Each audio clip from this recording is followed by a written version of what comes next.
Coach Simmons here. In this video, we're going to break down why it appears that basketball has not taken the leap to football at the end of the SWAC, or HBCUs in general. Give me a quick like, share, and subscribe. We're going to just investigate this real quick. And we celebrate Alcorn being regular season champions. That leads to the question. The question I have right now is, should we care? I'm happy for the kids. I'm happy that they get a chance to play out their life stream. But in the conference where 3 teams are 500 or better, the best team being Southern at 17-13. Even if you go to the MEAC, they have 4 schools which are 500 or better. The most dominant one, of course, being Norfolk State. But looking at the schedules, 14-4 in conference is Alcorn State. Means they're 1-11 outside the conference. Texas Southern, which we all celebrated beating Florida, 13-5 in conference, 2-7 out. Even Southern, 12-6 in conference, has a better, more respectable winning percentage outside the conference at 5-7. The question is, why have we not made that jump? I mean, if we get to approach the basketball tournament in Birmingham, Alabama, let's explore what the football teams have done. They've attacked the transfer portal, right? In basketball, there really is not a transfer portal to really attack. They haven't, but it's not in the quantity that football programs have. I mean, there are players in there right now going back to October. There's a kid named Xavier Foster, 4-star, 7-footer, who may do good in the SWAC.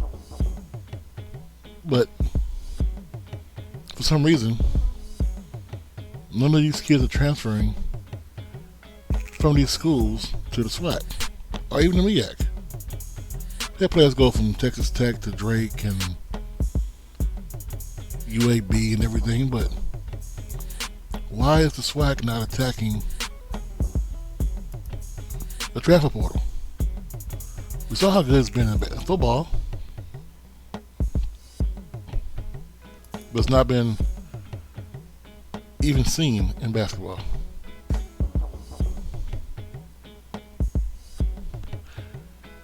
On top of that, does the SWAC, does HBCU basketball in general, do they need that celebrity effect? I mean, I was jokingly made a video about Allen Iverson. What about Kevin Ali? Kevin Ali is the head coach over at UConn. He won a national championship. Played out his little ways and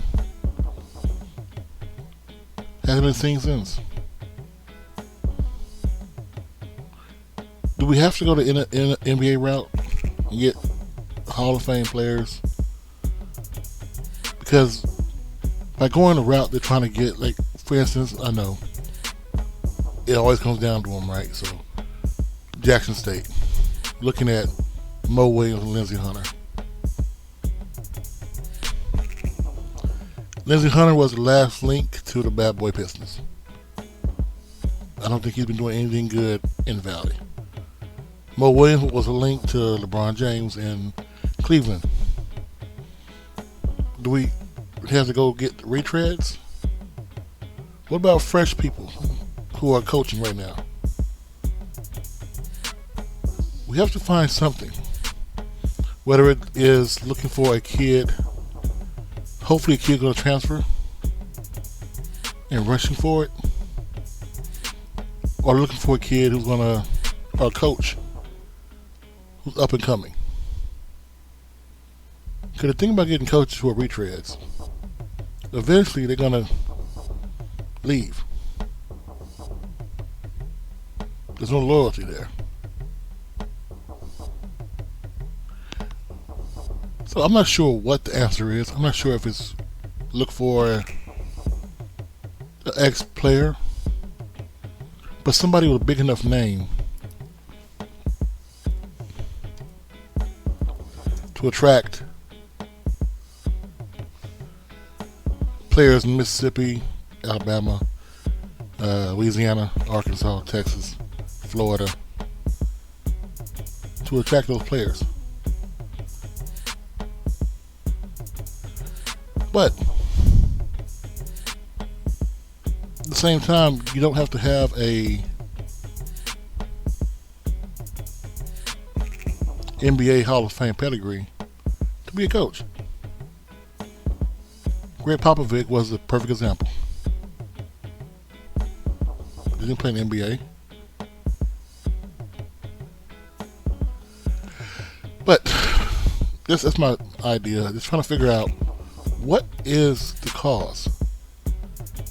Because everybody's going to say run and get, we should get a Ty Lue. Ty Lue, trust me, the money Ty Lue is going to ask, we don't have. So, the whole thing, you're going to say, well, coach, all you're doing right now, you're rambling, right? Unless you give us a name. Unless you give us a picture. We're not going to look at you like that. We're not going to understand what you're talking about. Okay. The NBA right now has a program. It helps assistant coaches who are former players become future coaches. Why not partner with that program? I don't care what you say about the arguments of we don't need this, we don't need that. Having your best team be 15-15, everybody else is going to get ran. It won't get to, if you don't win your tournament, you're not getting an invite. That's basically what it is. And once you get the invite to a tournament, you'll be a 16 seed playing number 1 seed. We got to change that. Partner with the NBA. I'll put the link down below in the description. Assistant coaches program that helps former players become future coaches. And you look at players like Vince Carter is in that program.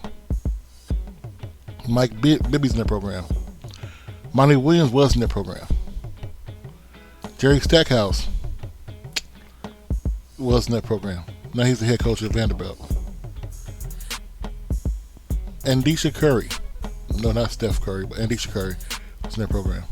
Chris Duhon. Rondo Allen. These are players who played in the NBA and are working with this program. If you use the SWAC or the MEAC as a stepping stone as well, you may find one that wants to stay.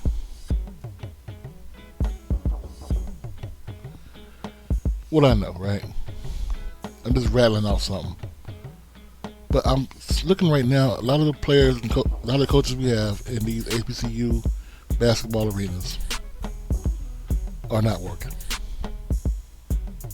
You shouldn't only have to show up during a homecoming game for basketball. If you get a coach that's going to vitalize your staff, your community, the way football does, we won't need to go beg for money. We can control our own narrative. All they can say is no.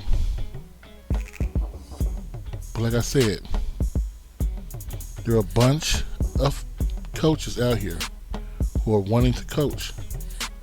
Young coaches.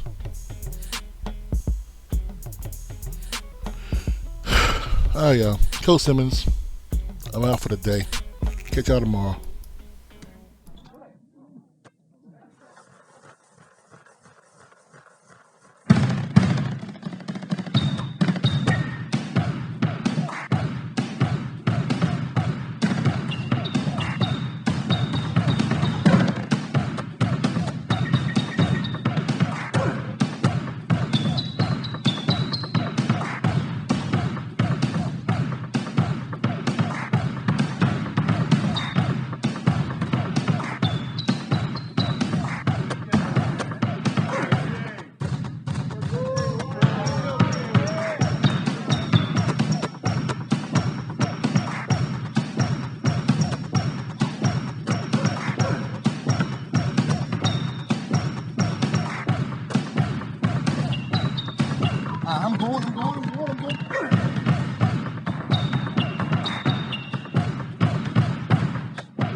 What else do I gotta tell you?